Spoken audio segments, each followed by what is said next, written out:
aux vêtements rutilants, portant des barres en or, et un homme pauvre aux vêtements sales. Vous vous tournez vers l'homme qui porte des vêtements rutilants et vous lui dites: prends ce siège et installe-toi bien. Et vous dites aux pauvres: toi, reste là debout. Ou bien, assieds-toi par terre à mes pieds. Agir ainsi, n'est-ce pas faire de différence entre vous et juger selon des valeurs fausses? Écoutez donc, mes frères bien-aimés. Dieu, lui, n'a-t-il pas choisi ceux qui sont pauvres aux yeux du monde? Il les a fait riches de la foi. Il les a fait héritiers du royaume qu'il a promis à ceux qui l'auront aimé. Parole du Seigneur.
Jésus quitta la région des Tyr, passant par Sidon, il prit la direction du lac de Galilée et alla en plein territoire de la Décapole.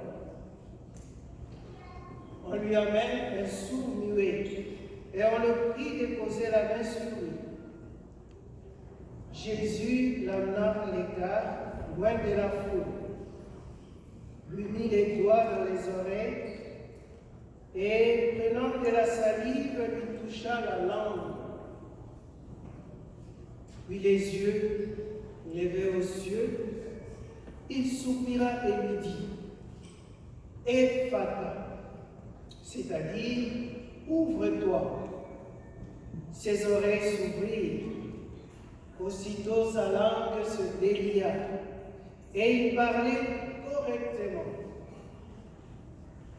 Alors Jésus leur recommanda de ne rien dire à personne, mais plus il leur recommandait, plus il les proclamait. Très vivement frappé, il disait: tout ce qu'il fait est admirable. Il fait entendre les sourds et parler les muets. Acclamons la parole de Dieu. Louange à toi, Seigneur Jésus.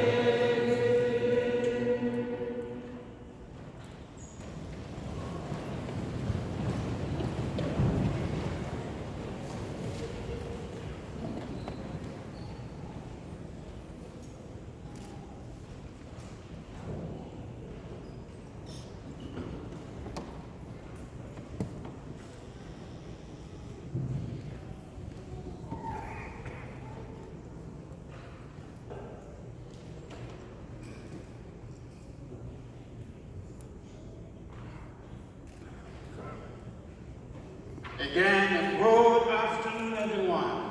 Good afternoon. Good afternoon, everyone. Good afternoon. God is good. All the time. All the times. God is good. This is the day. This is the day that the Lord has made. That the Lord has made. Let us rejoice. Let us rejoice and be glad in it. And be glad in it. This is the day that the Lord has made. Let us rejoice and be glad in it. Oh, this is the day. Another day.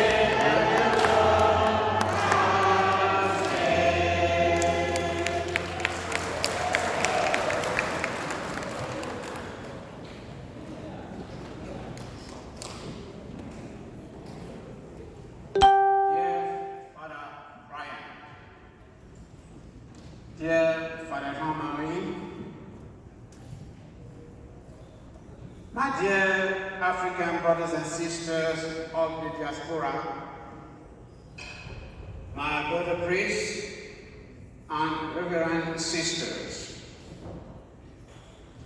I will first of all wish to thank God for this day He has given us. This is the day the Lord has made. We will rejoice and be glad. I thank Wilton Daniel Cardinal Gregory, our Archbishop, and our Metropolitan, for allowing me to celebrate this Mass in whose jurisdiction this parish is found. I also thank the parish priest for making it possible for us to celebrate this Mass today. I'm aware of the fact that many people walk behind the scene for us to be here today. God, our good God, knows them all. I express to them my deepest gratitude. Today, brothers and sisters, is the 23rd Sunday in Ordinary Time.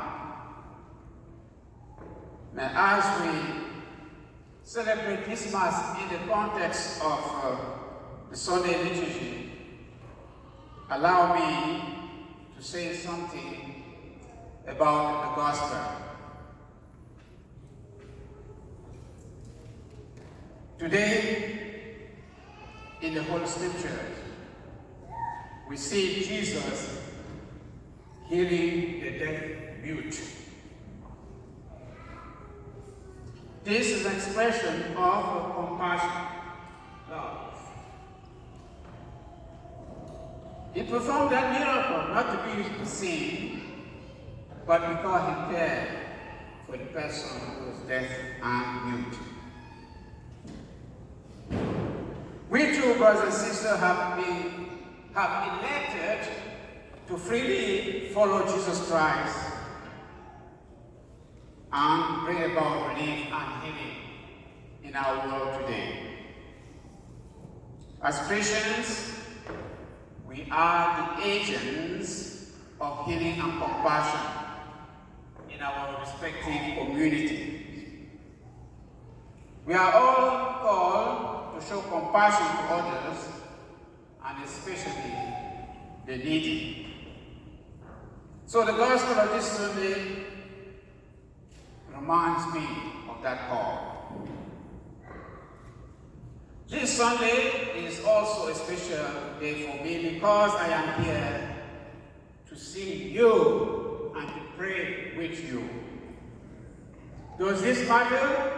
Yes. Does it matter? Yes. I'm very, very excited to be here among you. Why is this so? Some years ago, I came to this neighborhood as a part-time taxi driver. And I didn't have a license.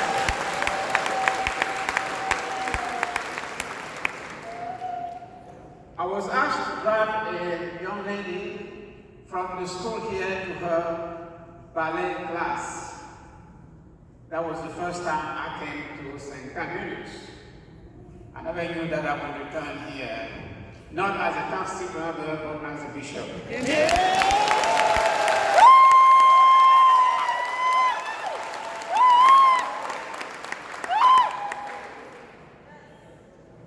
Brothers and sisters, in the words of Pope St. John Paul II, and I quote, "I come to you as a pilgrim." End quote. It has really been a pilgrimage for me, a journey towards God, from when I left my native land in Cameroon to this very moment that I stand here in your midst as the Bishop of St. Thomas in the United States Virgin Islands.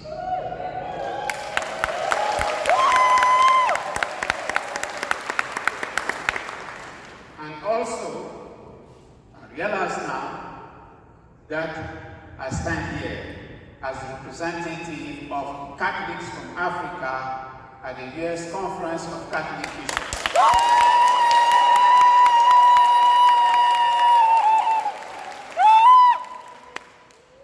It has indeed been a pilgrimage, and I'm standing on holy grounds.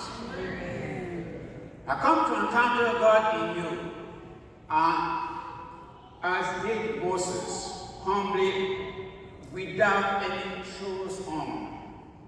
I come with anxiety and expectations, yet in trust and hope that God's grace will be enough for us.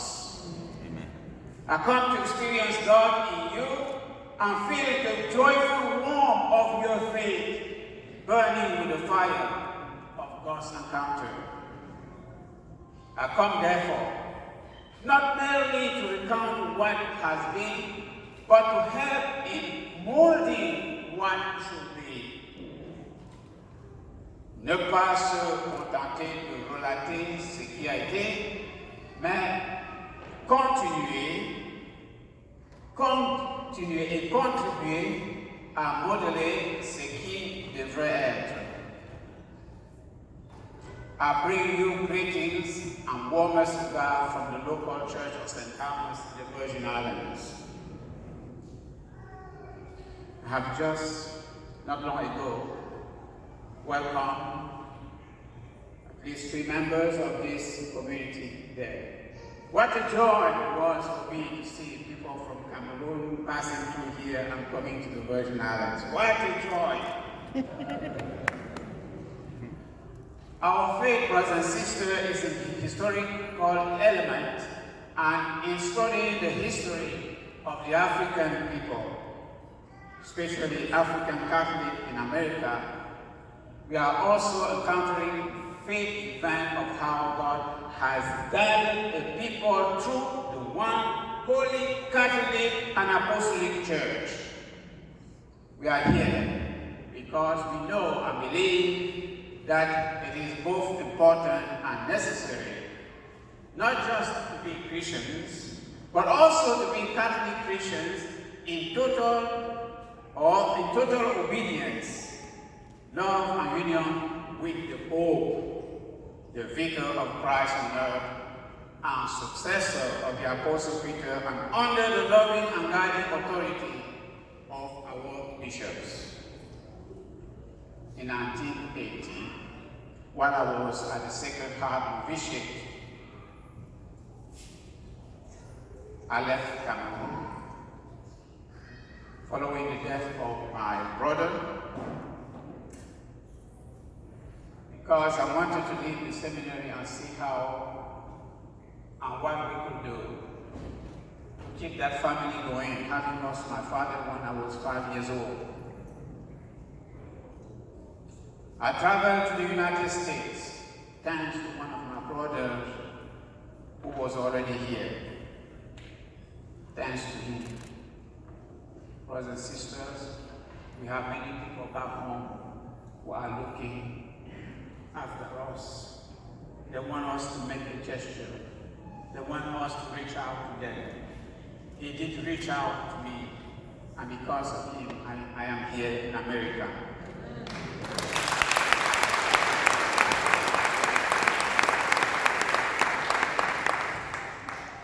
So when I left Cameroon, I went to Illinois to study.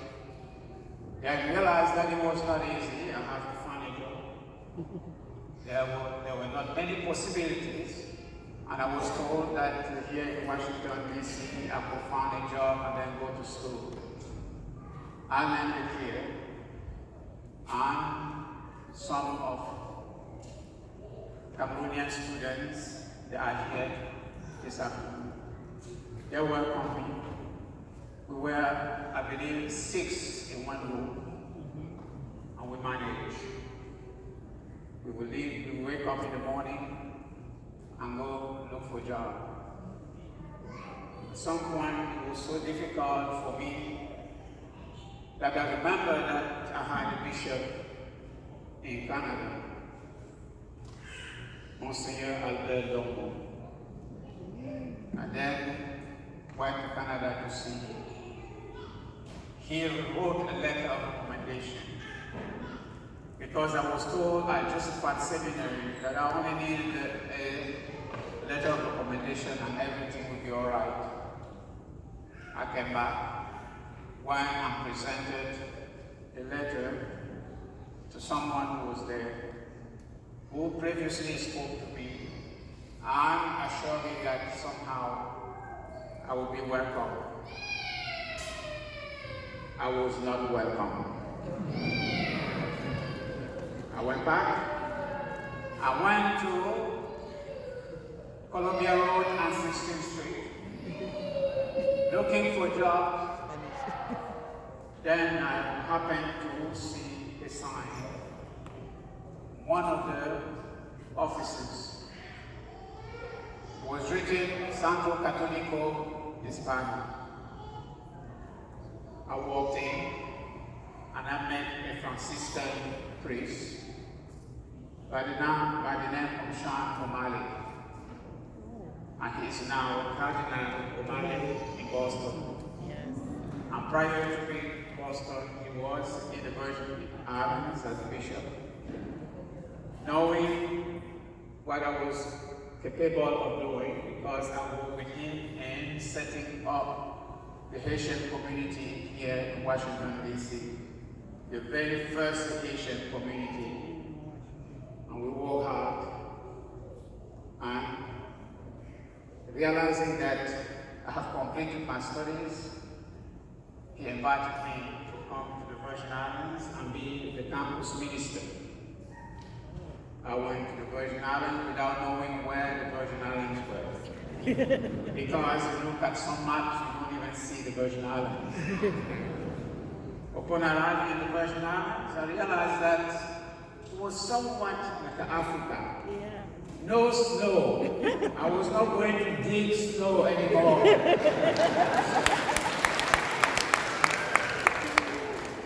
So I elected to stay.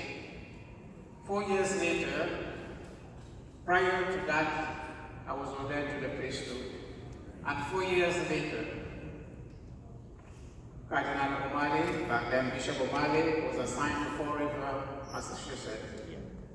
I went to the ordination, and somehow I was tempted to say to him, I want to stay here in Fall River with you. But then when I returned to the Virgin Islands, I struggled with that decision. And the next bishop came and said, "You're going nowhere." So I stayed. I do not regret the fact that I stayed. Because following that day, or that decision, I went back to work. And every single bishop that I have worked with found ways to give me more job than many other priests would have. And somewhat, apparently, they liked what I did. And so I work closely with all the bishops. And of course, I found myself being named Monsignor in 2001. Then later on, I was asked to serve as the vicar for clergy. The vicar for clergy is the one who deals with the priests, the deacons of the diocese. And believe me, that is not an easy job. But I love the job because there is nothing better than working for the people of God. Amen.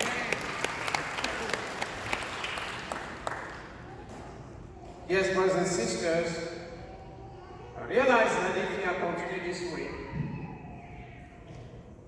perhaps the next Mass will find us here. So, brothers and sisters, Pope Francis appointed me Bishop of St. Thomas in the U.S. Virgin Islands. The appointment was publicized in Washington, D.C. on March 2nd, 2021 by Archbishop Christophe Pierre, Apostolic Nuncio to the United States.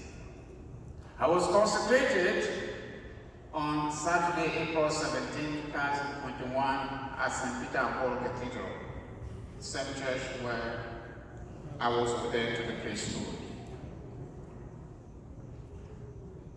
It was an exciting celebration. Many of you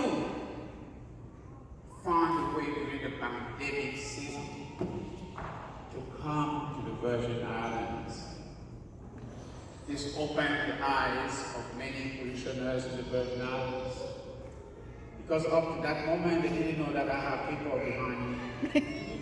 But when they saw you, they realized that I come from somewhere special, a place where you can love.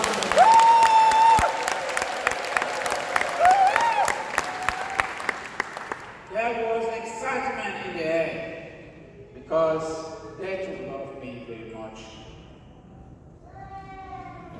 Why have I come here in Washington?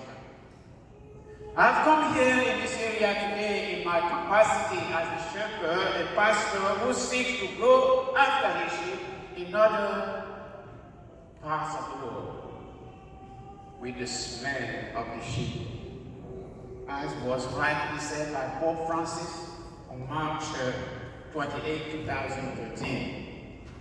I am very glad to be here and to welcome each of you in this Eucharistic celebration, which is the source and summit of our Christian life. Consider this as my very first Thanksgiving Mass out of St. Thomas and since my ordination. I did go to Cameroon last month, but I spoke to the bishops. We celebrated no Thanksgiving Mass in any cathedral in Cameroon. However, I'm returning to Cameroon in December, and there, at least in 4 places, cathedral and also at the Basilica in Yaoundé,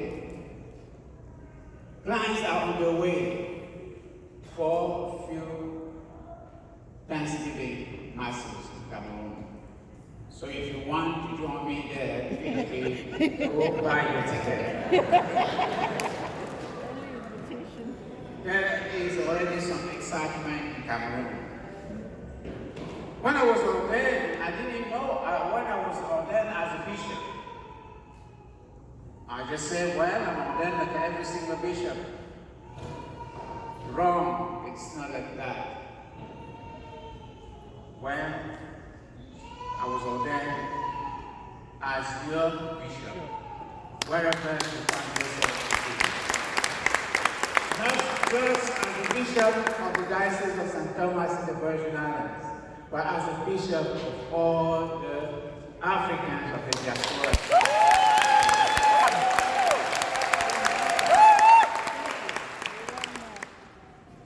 I received many congratulatory letters from the bishops here in the United States, all over the places.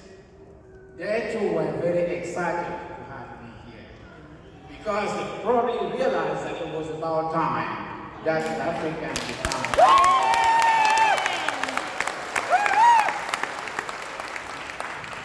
Why is this so?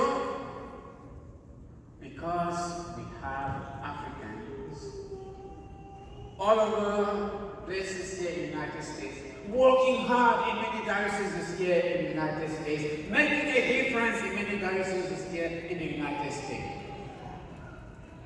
And we have wonderful praise here. I sometimes ask myself, why was I chosen?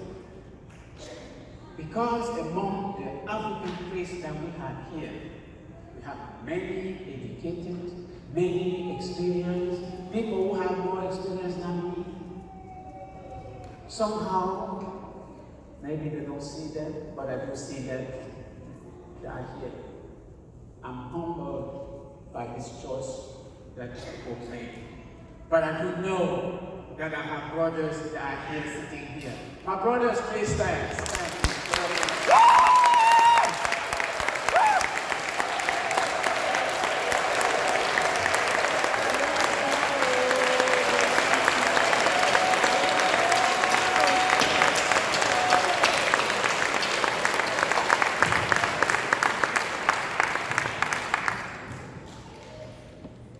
I thank you for your commitment.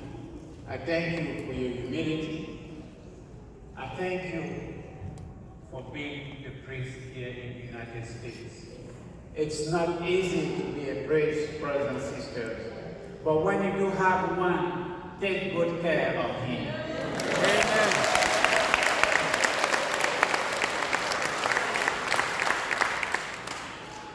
I know because I have been vicar for clergy for many years, and I know what they go through. They are compassionate people. They have given themselves. The same is true for our sisters. Since 2015, I managed to bring 2 communities of African sisters to the Virgin Islands. One from Nigeria based and the other one from Cameroon. They have made a difference in the lives of our students, in the lives of the people in our parishes. So, Reverend Sister, thank you for